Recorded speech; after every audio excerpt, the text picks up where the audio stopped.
Hello, I'm Victoria McCrory. I'm a senior level nursing student, and I'm going to be talking to you guys today about population and migration.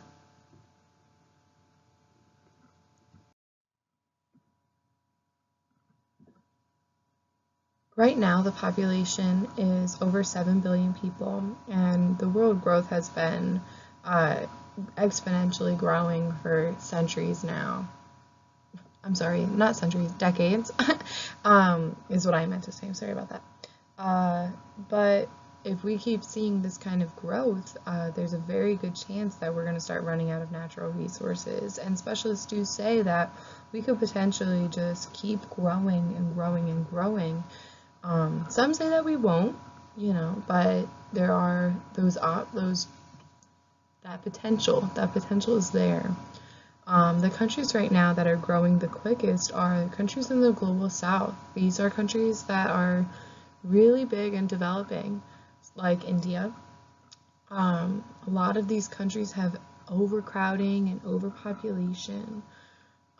This has very closely to do with China's one-child rule.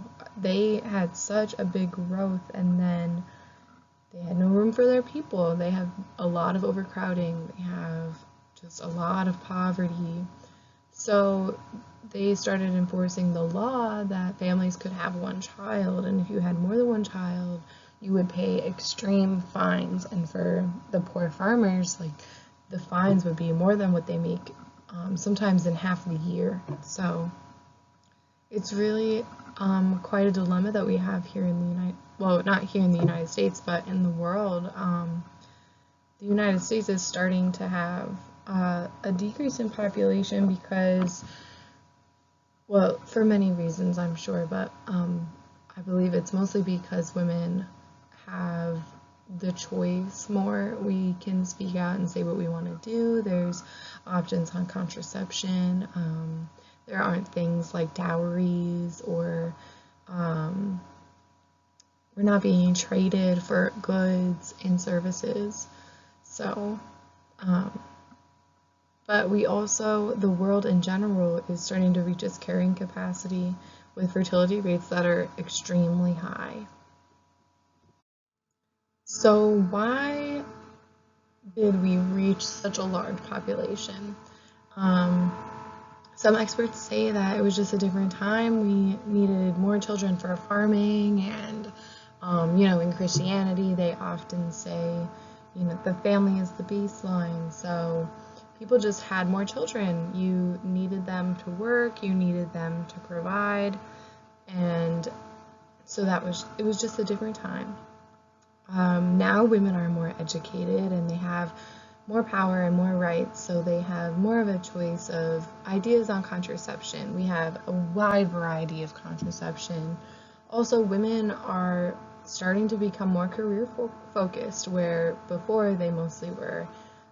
They stayed home, they took care of the family, they took care of the children, and now women they're able to kind of decide for themselves what they want to do, whether that's having a family or maybe starting a family later in life, and going to school. So in developing countries, a lot of them prefer boys because they're seen as more profitable.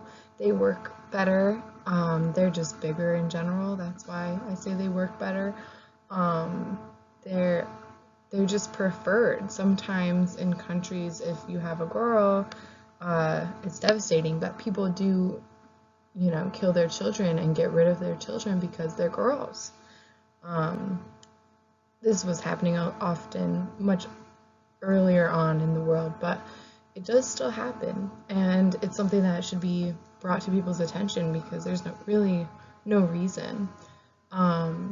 Another change is that dowries used to be given for women, so women would be bought from families and basically traded like goods, uh, which has decreased in many countries, mostly the ones who are developed, but there are still countries who do things like this.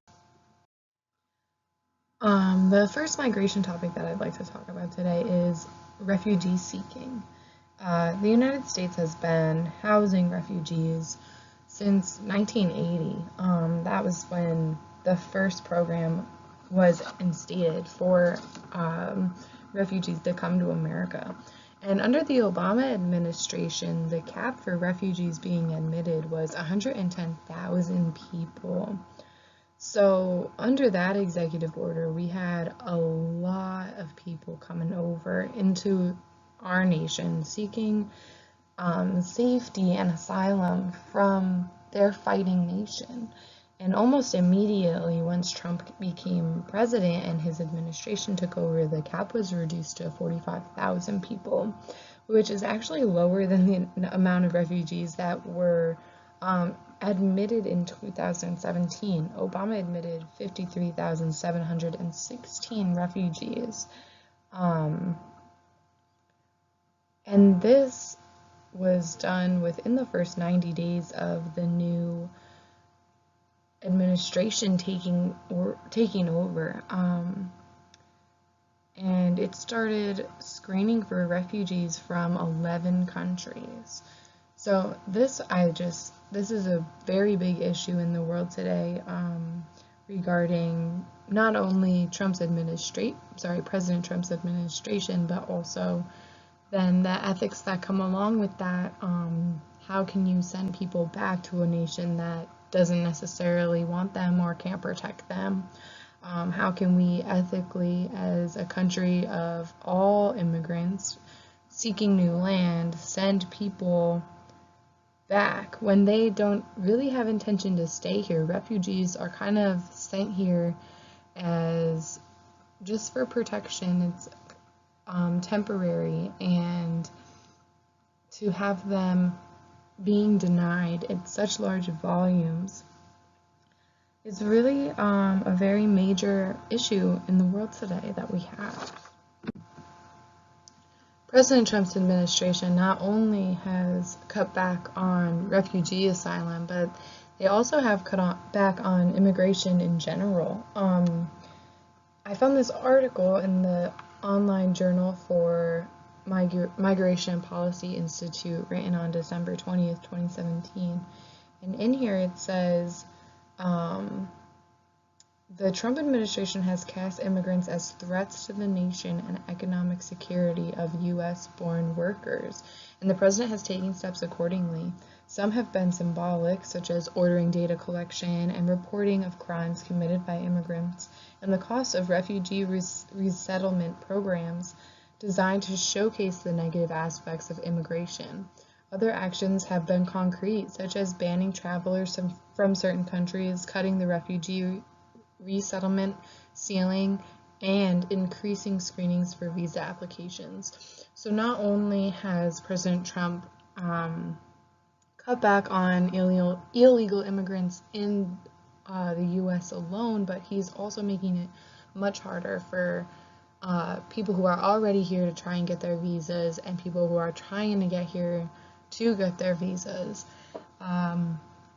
This comes with pros and cons, that does, by bringing illegal immigrants out of our country, these people are not paying our taxes.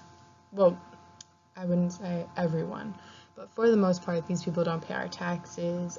They kind of fly under the radar. Often people say that they commit most of the crimes and they do the dirty work, right? They work the minimum wage jobs that are cleaning bathrooms at McDonald's or changing bedrooms in hotel rooms. And I'm not saying that that's all illegal immigrants or that no citizens do those jobs. They do, of course, but historically speaking, illegal immigrants don't mind working for less pay. So they'll do the jobs that Americans don't want to do.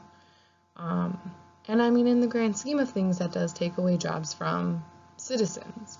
But also, you have to think about these people's families. Depending on how long they've been here, there's a good chance that they've had a child here.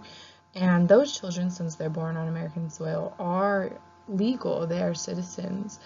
But by sending their parents back home, you really uproot their life. And that's just another ethical issue that we have to deal with here in the United States and all around the world. I'm sure they see this in other countries, other developed countries. Many other nations are more accepting of immigrants and travel than the United States seems to be, especially in the media today. But this is just one of the many issues and topics of migration. So continuing our talk about migration, this slide kind of ties into what I was talking about in the last slide. I forgot to click to the next slide, sorry. But from that article that I read from earlier, I do have something else I'd like to share. The author continues and she says, first signed just 1 week after Trump took office in January, the travel ban executive order has been the highest profile example of the administration imposing new limits on legal immigration. This order suspended the entry of nationals from 7 majority Muslim countries and paused refugee resettlement for 120 days, arguing national security concerns necessitated immediate action. So not only is he getting illegal immigrants out, but he's not allowing legal travelers to come in and see our nation. And mostly from the Muslim descent, which we all know that not all Muslims are terrorists, and while many of the terrorists we have seen in our world are Muslim, it does not work the same way. By putting an entire group of people into one category, we've done nothing but become extremely narrow-minded.